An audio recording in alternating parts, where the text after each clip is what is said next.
Hello, New Mexico, and welcome to another episode of Around the Roundhouse, a podcast featuring the policies, politics, and personalities of the land of enchantment. I'm your host, Daniel Chacón.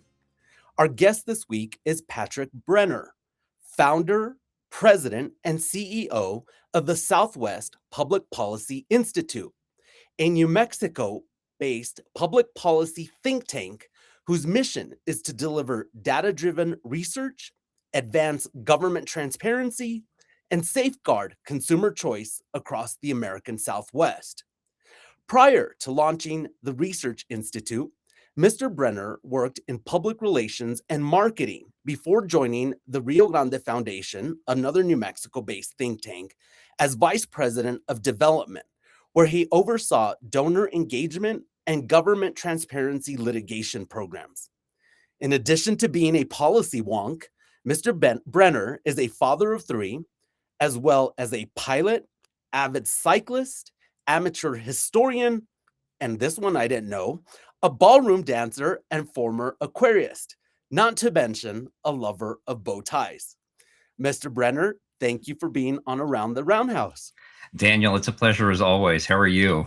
I'm doing well, and Good. it's always great fun to see you at the Capitol because I am an admirer of your bow ties, and I know that you notice when I wear bolo ties. So, in your honor, I wore a bolo tie that was actually gifted to me yesterday. So, I kind of thought about you. Well, we may have coordinated to make sure that our neckwear was matching before our conversation today, but I always know where Daniel Chacón is in the Roundhouse, and we always make sure to take a selfie when we're there to see who has the better neckwear, and it's always neck and neck. There you go. Before we delve into some of the policy work that your organization does, tell us about yourself, and maybe it is the bow ties, but I have a feeling you brought home good grades as a kid. No, I was a terrible student in high school. Barely scraped out, but that's okay. I went to Los Alamos High School. Before Los Alamos, my family lived in California and then came to California by way of Colorado. I was originally born in Tacoma Park in Maryland when my parents worked at the Center for Naval Analysis in the DC area. And I end up back frequently in the DC area just by virtue of the work that I get to do. So every time I go home, it's like going home. Well, where did life after high school take you, and what career path did you want to pursue at that point? What a good-looking question. I went to the University of New Mexico and eventually found my way to C&M. I studied at C&M and then went back to the University of New Mexico. And then after my college experience, I started working at a local, what would you call it, like a graphic design and print shop. And I eventually became the general manager. I left that organization to found a marketing agency. That marketing agency was sold. And as a condition of the sale of the business, I started working with one of our clients, the Rio Grande Foundation. I worked at the Rio Grande Foundation with Paul Gessing, who currently serves as their president and executive officer. And I left the Rio Grande Foundation in, I want to say, April of 2022, if my memory serves. So the foundation was a client of yours before. I was going to ask how, your relationship with the Rio Grande Foundation. Yes, they were a client, and as part of the sale of the marketing agency, I ended up internalizing all of the marketing operations that I was handling in that capacity and just brought it inside the Rio Grande Foundation to save the foundation some money.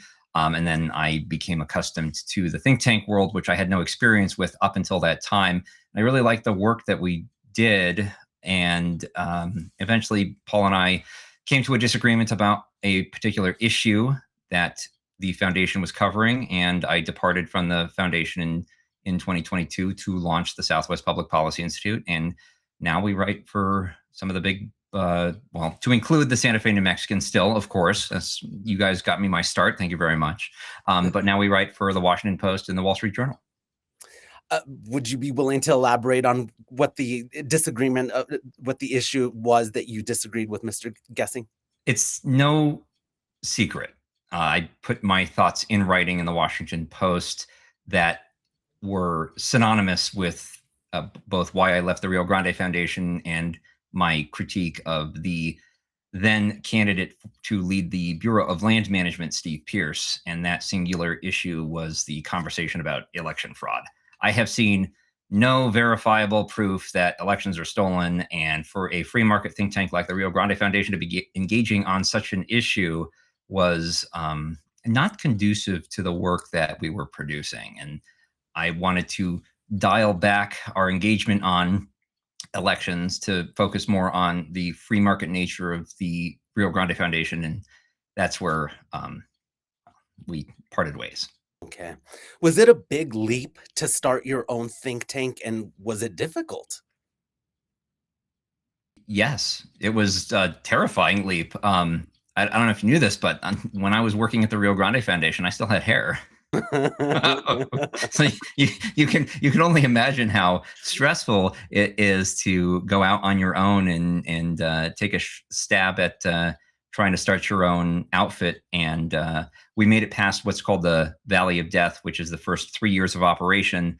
And as of last year, we've passed that point, which I think is to say that the Southwest Public Policy Institute is stable, and we're in it for the long haul at this point. Well, what does the institute do? What is I know I spoke a little bit about its mission, but what kind of work does the institute do? Thank you for asking that. I really appreciate that. We at the Southwest Public Policy Institute craft original research related to a variety of topics. Now, over the course of the Institute's lifespan so far, our body of work has matured, and we generally focus on consumer finance issues to include interest rate caps on lending products, to include bank charter applications and involvement with the FDIC, and what else?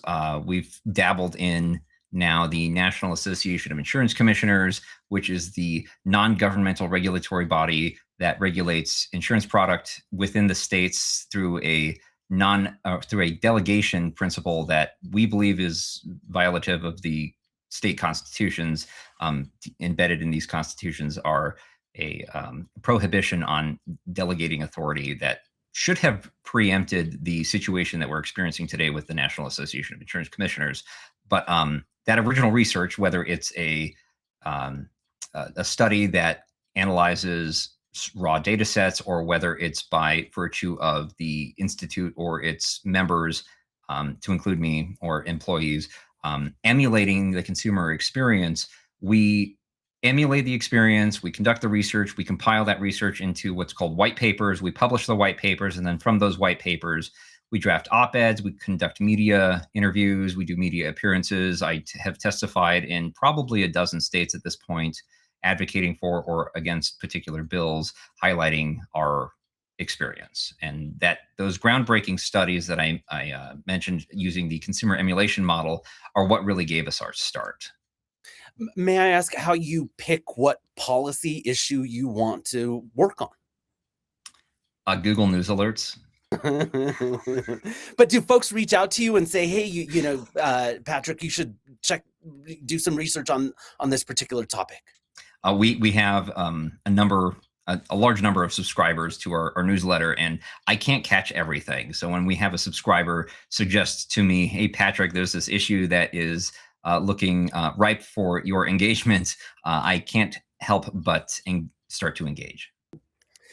Why is it the Southwest Public Policy Institute? Why not focus on just, say, New Mexico?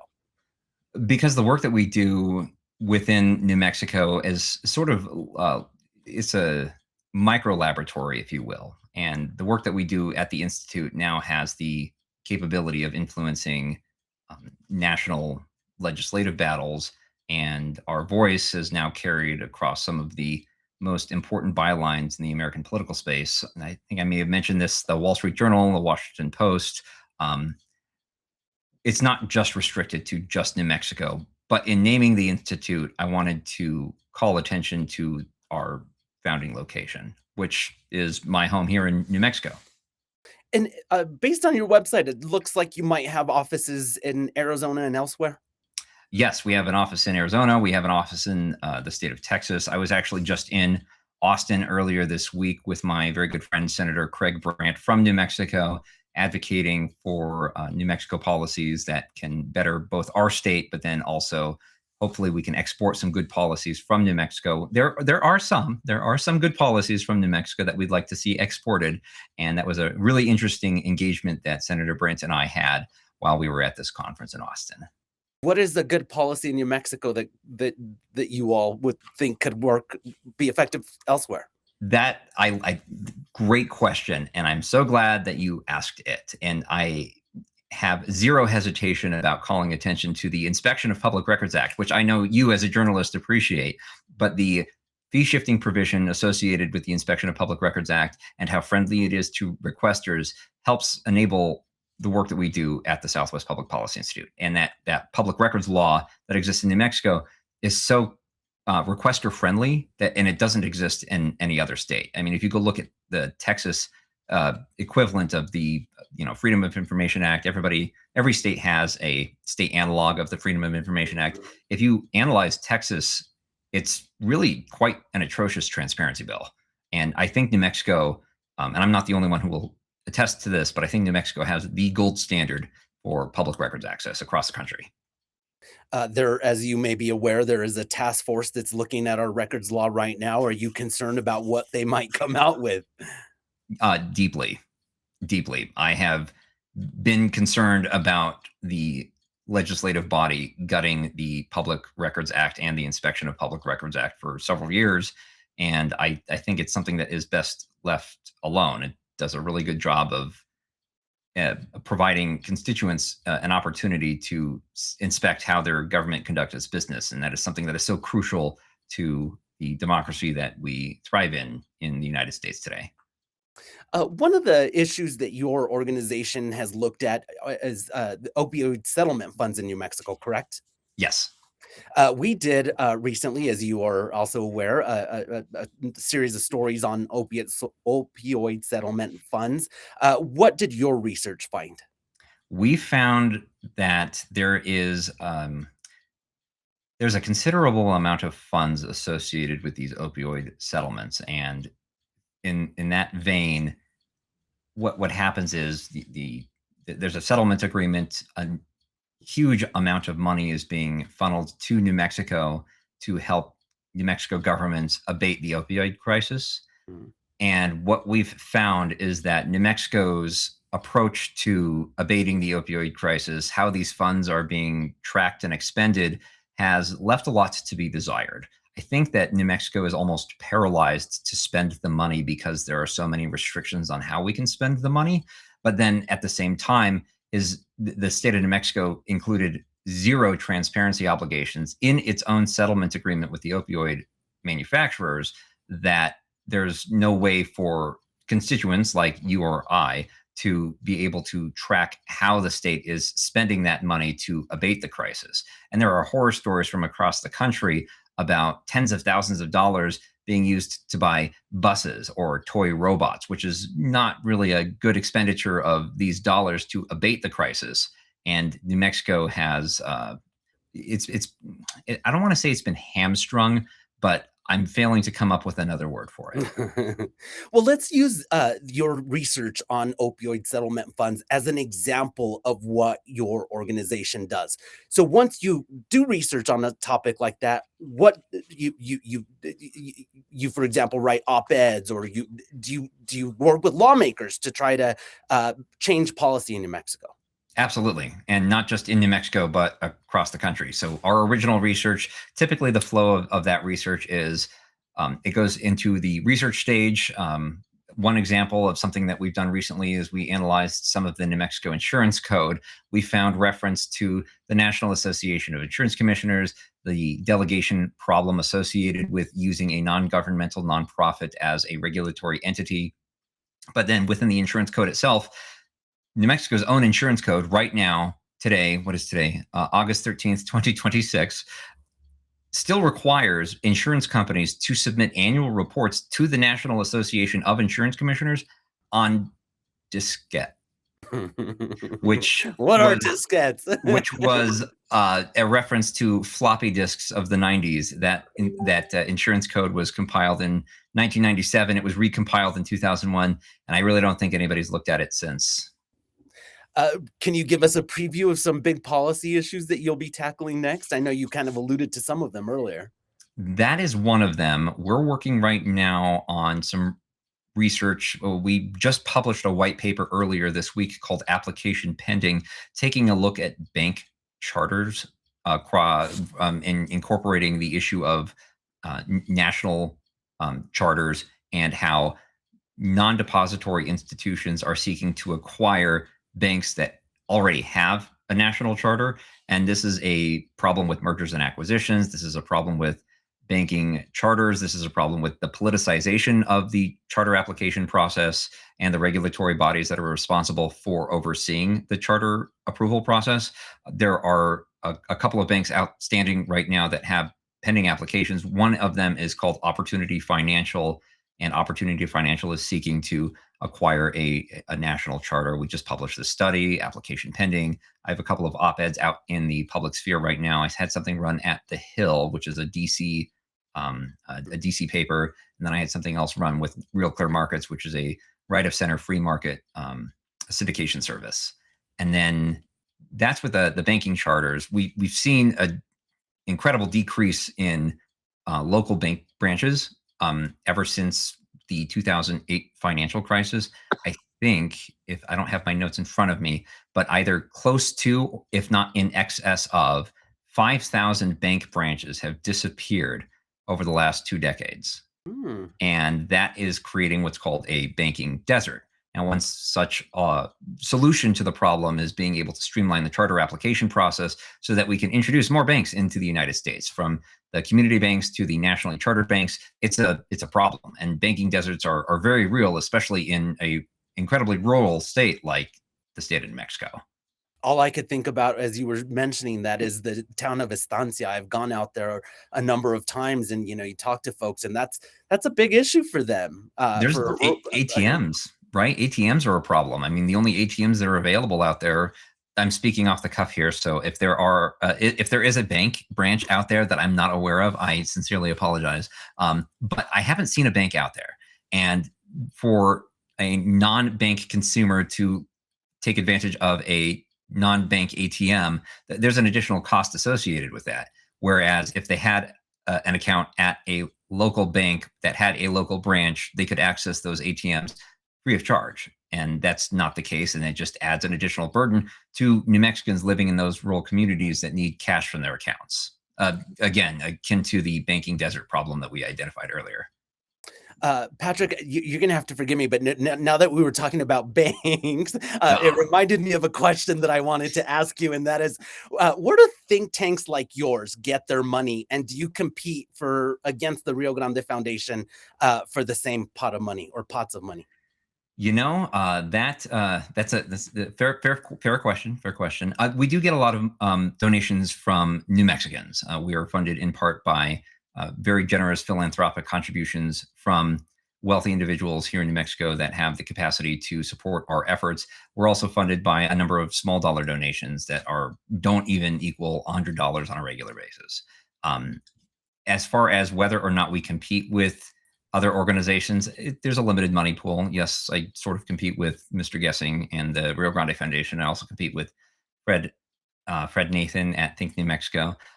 Both of them are incredibly smart people. I think Fred Nathan and I disagree more than Paul and I do on a couple of issues, to include financial inclusivity, financial literacy, and things of that nature. But we all compete for some of the same donor dollars, I think.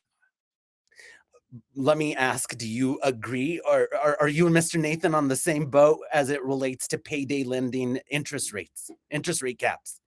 No, we are not. And that actually is a position that is now supported by the New York Federal Reserve. They released a study in December of 2025 identifying that price controls on small dollar lending products across states, they specifically looked at the same problem as it appeared in Illinois. Illinois passed a prohibitive measure that reduced the allowable interest rate on small dollar loan products, similar to the New Mexico bill that passed in 2022, if I'm not mistaken, or it took effect in 2022. I have to go back and look at my history. But the New York Federal Reserve published this amazing white paper and solid research identifying that when a price control goes into effect on small dollar loan products, as we saw in New Mexico and Illinois, the available pool of credit actually gets concentrated in the wealthiest borrower demographic, or those who have prime or super prime credit scores. And the subprime and deep subprime credit score borrowers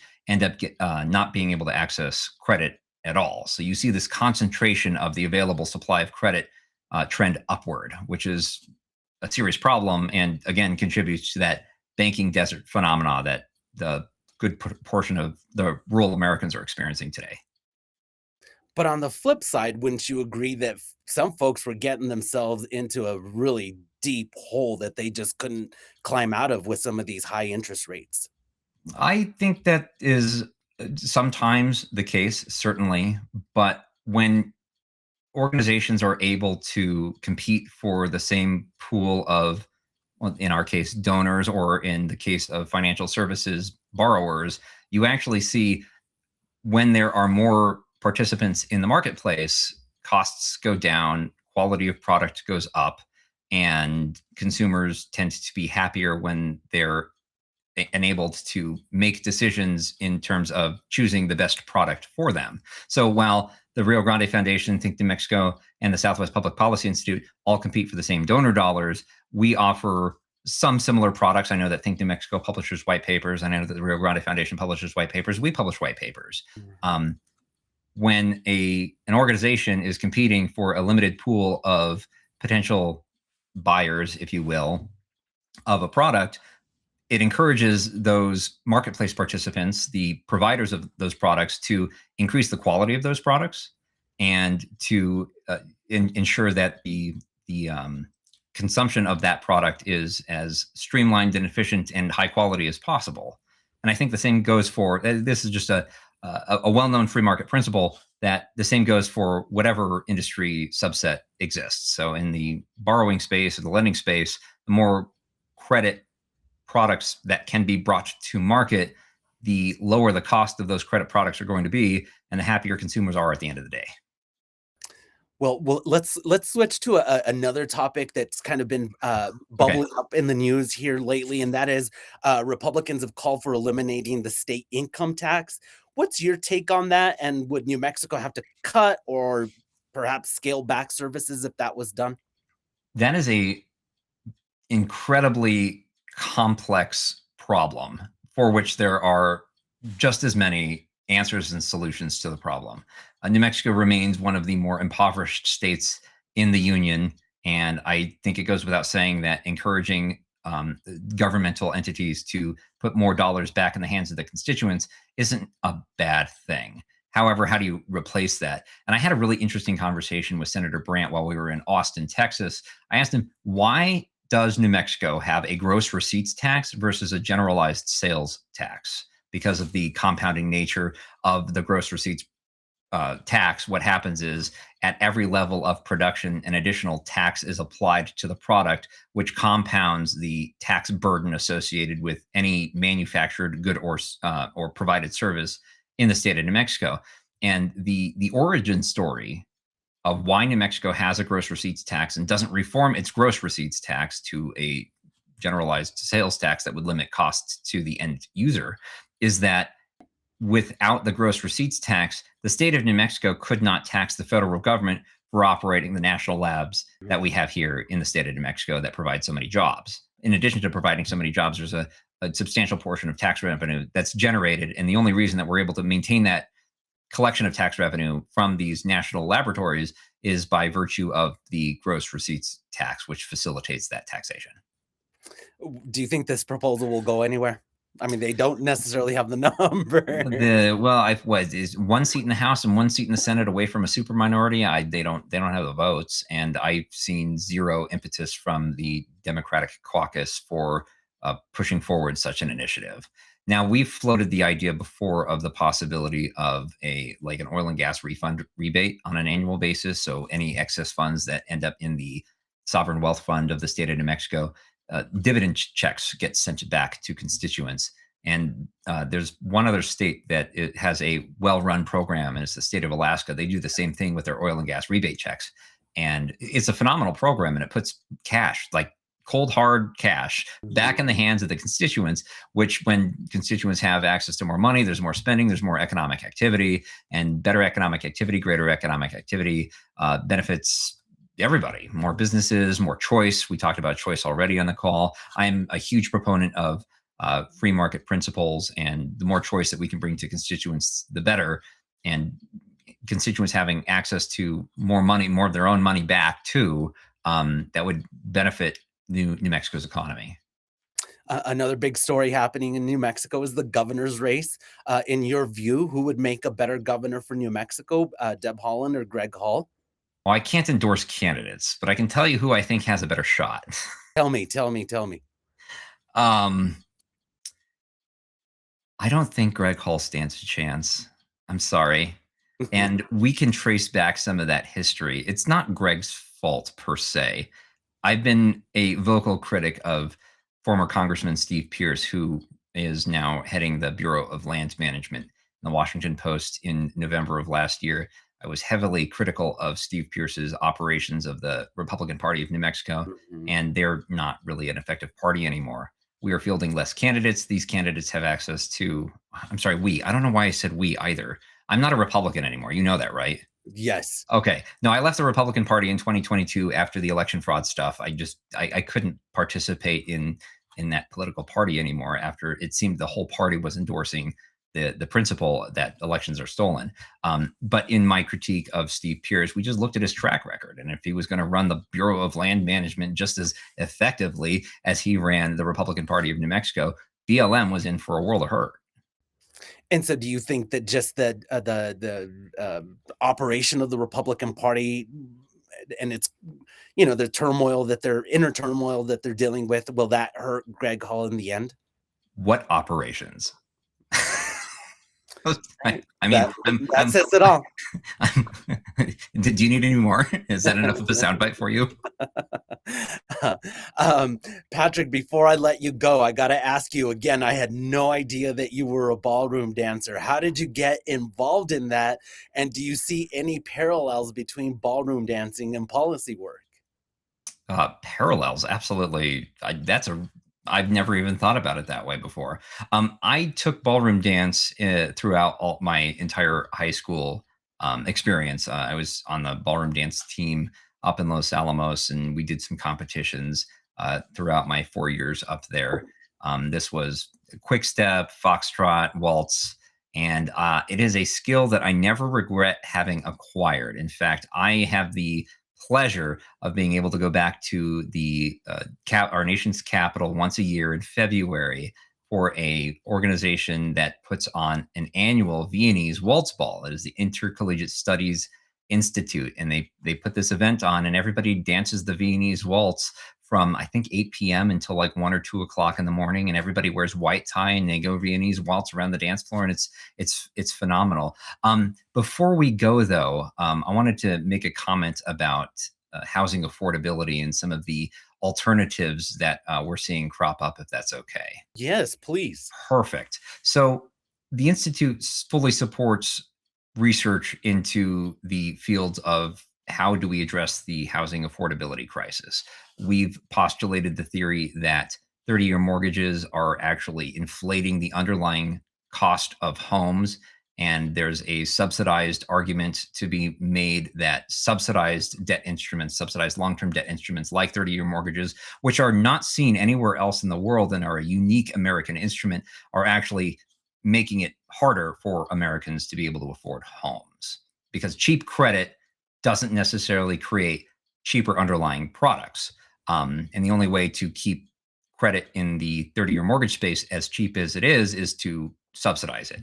And that's where I made my national debut in October of last year in the case against 30-year mortgages that was published by the Wall Street Journal. So we are aware of the affordability crisis. We have research that is exploring alternative solutions to the affordability crisis. We're looking at cutting red tape, making it easier for construction companies to build homes. We're looking at evaluating different mortgage vehicles to ensure that Americans are able to finance their home acquisitions. But in the case where all other avenues fail, there are some really amazing organizations here in the state of New Mexico that offer services to the unhoused population. And I want to bring attention to one specific organization that we've partnered with recently. They're operated by a great fella. His name is Rick Devine. They run the Rock at Noonday. They're a nonprofit homeless day shelter in the Albuquerque area. Sorry, Santa Fe, New Mexican. And they have a great new program that's coming out on August 29th. And you can find out more about the Rock at Noonday and some of the work that we're doing together at that event on August 29th. And Patrick, I should mention to our viewers and listeners that the work that you produce is all on your website. Correct. Yes, we don't hide any of our research behind any paywalls. Anybody can find the previous work that we've done. I try to include all of the op-eds that have been published by third-party outlets on the website of the Southwest Public Policy Institute, which you can find at southwestpolicy.com. Okay, fantastic. Well, Patrick, it's great to see you. It was a pleasure to see you also. It's so weird to be on like digital and not in person. Right, but I'll see you for sure in January, I'm guessing. Yes, sir. You know it. I'll be there in my bow tie. You got to be rocking that bolo. Hopefully, I'll save enough money to buy a new one by then. Well, look, I'll get you one. Okay. Too kind, but thank you. All right. Well, thank you, and also please say hello to your mother for me. I had an opportunity to speak with her the other day, and oh, good. Had a very delightful conversation. Oh my gosh, you know my mom. Are we recording still? Yes, sir. But okay. I'm gonna let you go. So thank you again, and thank you as always to our viewers and listeners for tuning into Around the Roundhouse. Join us every week as we talk to newsmakers in the political realm by subscribing through Apple, Spotify, YouTube, or wherever you get your podcasts. For the latest developments, follow our coverage online at santafenewmexican.com, where you can also subscribe to our political newsletter, The Roundhouse Report. Until next time, I'm Daniel Chacón, and this has been Around the Roundhouse.